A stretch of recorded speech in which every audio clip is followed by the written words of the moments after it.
কদু গাছ, একটা লাউ গাছ, একটা পরুল গাছ, একটা করলা গাছ, চিকন একটা সুতার মতো একটা গাছ, সেই দিকে যদি দুইবার বদনজরে তাকায়, তৃতীয়বারে সেটা মরে পড়ে যায়। আর আপনার বিবির পেট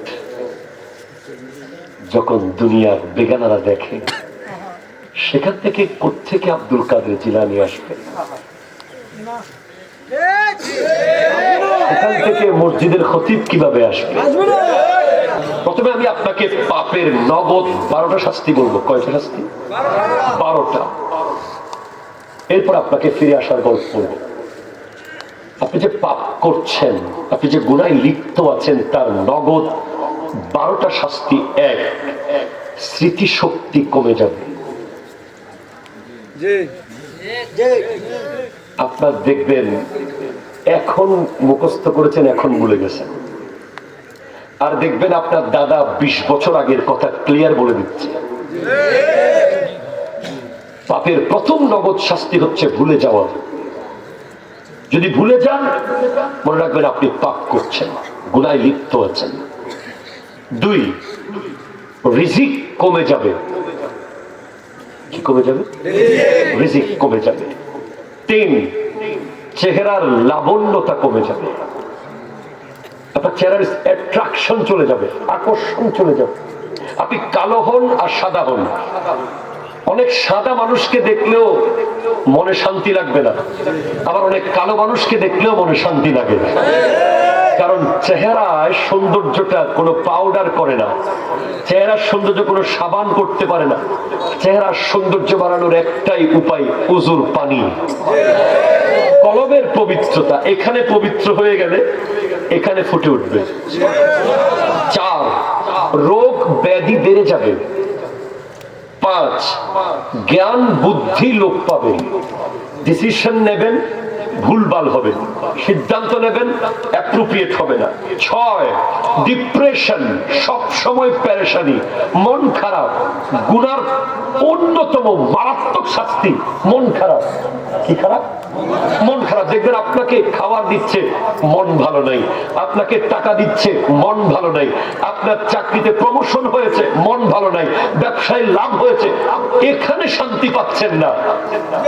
ঠিক কিনা কথা ধরে বলেন। এরপরে 7, লজ্জা শরম চলে যাবে। যত গুনাহ করবেন তত লজ্জার পর্দা উঠে যাবে। আপনি এক সময় একটা বেগানা নারী দেখলে আপনি লজ্জায় দাঁড়াতে পারতেন না, কিন্তু গুনাহ করতে করতে আপনার লজ্জার পর্দা উঠে গেছে। এখন আপনি যাত্রার সামনে চলে যান। আপনি এক সময় মুরব্বী দেখলে সিগারেট ফেলে দিতেন, কথা বলেন না ঠিক কিনা? এখন আপনি আর ফেলেন না। আপনি আগে মুরব্বী দেখলে মোটর সাইকেল থামিয়ে ফেলতেন, আর এখন আপনি থামান না। আগে আপনি মোটর সাইকেলের পিছে কোন নারীকে বসাতে লজ্জা পেতেন, আর এখন আপনি পুরুষের মতো বসিয়ে চুল খোলা রেখে নারী নিয়ে ঘোরেন। ঠিক কিনা কথা?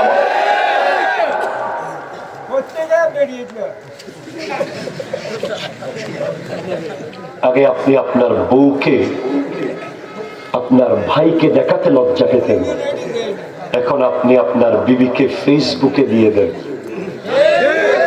কথা বলেন না ঠিক কিনা? বলেন না। আমি একেবারে অ্যাপ্রোপ্রিয়েট জায়গায় যেতে চাচ্ছি।